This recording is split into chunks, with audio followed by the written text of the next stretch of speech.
এখন ঘড়িতে বাজে ঠিক 5টা 25। আমরা আছি রানাঘাট স্টেশনে, ট্রেনে বসে আছি ট্রেনটা ছাড়ার অপেক্ষা। তো ট্রেনে বসে থাকতে থাকতে তোমাদের দাদাভাইকে বললাম একটু ঘুগনি খাবো, তোমাদের দাদাভাই ঘুগনি কিনে দিল। আর আমরা যাচ্ছি হচ্ছে বাপের বাড়িতে। আর এটা হচ্ছে পরের দিনকার ভিডিও, যেহেতু আমরা গেছিলাম একটা রাত করে। তো আমরা হচ্ছে এখন বাজে 7টা 40, এই 7টা 40 ট্রেন ধরে যাব হচ্ছে কৃষ্ণনগর। আর রানাঘাট থেকে যখন ট্রেনে উঠেছি না, সেটা ছিল এক্সপ্রেস ট্রেন। আর আমরা যেহেতু বইরগাছি থেকে টিকিট কেটে এসেছি, মানে নর্মাল টিকিটে এক্সপ্রেস ট্রেনে উঠেছি। প্রচণ্ড ভয় লাগছিলো, তোমাদের দাদাভাই পাশে ছিল, ওর জন্য সাহস করে উঠেছি, না হলে কখনোই আমি উঠতাম না। তো দেখো ফাইনালি এসেছিলাম আধার কার্ড অফিসে, সেখানে আমার কোনো রকম কোনো কাজ হয়নি। এখন হচ্ছে আমরা যাচ্ছি বাড়ি ফিরে। মানে সত্যি মনটা খুব খারাপ হলো যে কাজে এসেছিলাম সেটা হলো না। তো এখানে আমরা বইরগাছি স্টেশনেও পৌঁছে গেছি। প্রচণ্ড রোদ, বুঝতেই পারছো, রোদ গরমে মানে যা অবস্থা। তো তারপরও কোনো কাজ হয়নি। আর এটা হচ্ছে সন্ধ্যাবেলাকার ভিডিও। তোমাদের দাদাভাই, আমি আর আমার ছোটো বৌদি 3জন মিলে বেরিয়েছিলাম ফুচকা খেতে।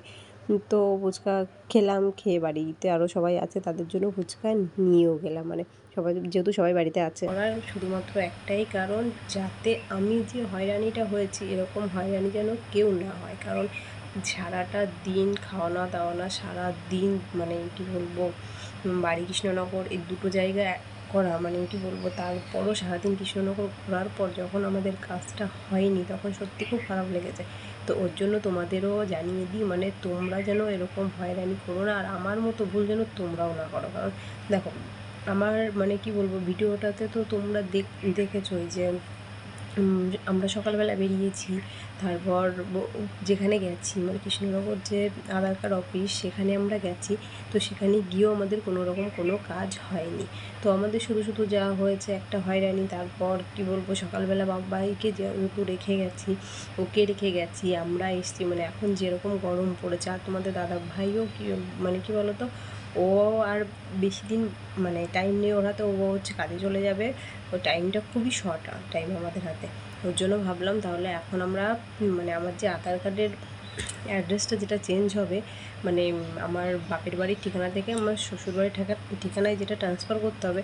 তো ওর জন্য ভাবলাম তাহলে এই কাজটা এখন কমপ্লিট করি। যেহেতু আমার বিয়ে হয়েছে অনেক দিনই, এর আগে আমাদের করা উচিত ছিল। বাট কী বলো তো, এখানকার কোনো রকম কোনো প্রমাণপত্র না থাকার জন্য আমার আধার কার্ডটা কোনোভাবে আমি ট্রান্সফার করতে পারিনি। তো এর আগে যখন বাবাই মানে আমি যখন প্রেগনেন্ট ছিলাম, সেই অবস্থায় যখন ভোটার কার্ড ট্রান্সফার করেছিলাম, বাট আমার ভোটার কার্ডে না ভুল এসেছিলো।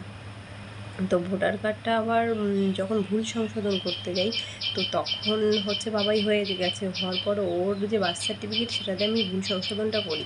তো সেটা করে উঠতে উঠতে আমার বেশ কিছু দিন, মানে 6 মাস 7 মাস, এর থেকে বেশি কিছুদিন হলো আমরা ভোটার কার্ডটা হাতে পেয়েছি। তো তারপর ভাবলাম তাহলে এবার আধার কার্ডটা ট্রান্সফার করি ওখান থেকে।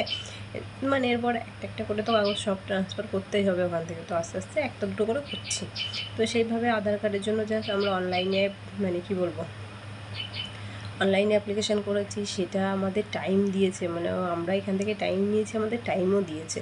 আর আমি যেহেতু আমার আধার কার্ডটা ট্রান্সফার করবো, তোর জন্য হচ্ছে আমরা এখান থেকে না হচ্ছে আমার এইখানটা কোনো একটা মানে কোনো কিছু চাইছিলো প্রমাণপত্র, সেই হিসাবে আমরা হচ্ছে আমার ভোটার কার্ডটা দিয়েছিলাম। তারা সেটা রিসিভও করেছে। করার পর যখন আমরা কৃষ্ণনগর পৌঁছেছি, যখন আমি তোমাদের দাদাভাইকে ভিতরে অ্যালাউ করেনি, আমি গেছিলাম। তো আমাকে মানে তখন ওখানে যাওয়ার পরে তখন আর এক রকম কথা বলেছে। মানে তখন আমাকে বলছে যে ম্যারেজ সার্টিফিকেট ছাড়া এটা কখনোই সম্ভব হবে না। এটা করতে গেলে এখন নতুন রুলস বেরিয়েছে, তার জন্য ম্যারেজ সার্টিফিকেটটা লাগবে। তো মানে কি বলবো, বারবার বলছি ভিডিওটা এই কারণেই তোমাদের সাথে করা, যে হয়রানিটা আমরা হয়েছি, এরকম হয়রানি যেন তোমরা না হও। ওর জন্য তোমাদের আগে থেকে জানিয়ে দিলাম। আর ভিডিওটা কেমন লাগলো অবশ্যই সবাই কমেন্ট করে জানিও। যারা যারা নতুন আছে চ্যানেলটা সাবস্ক্রাইব করো, পাশে থাকা বেল বাটন প্রেস করো, বন্ধুদের পাশে থাকা।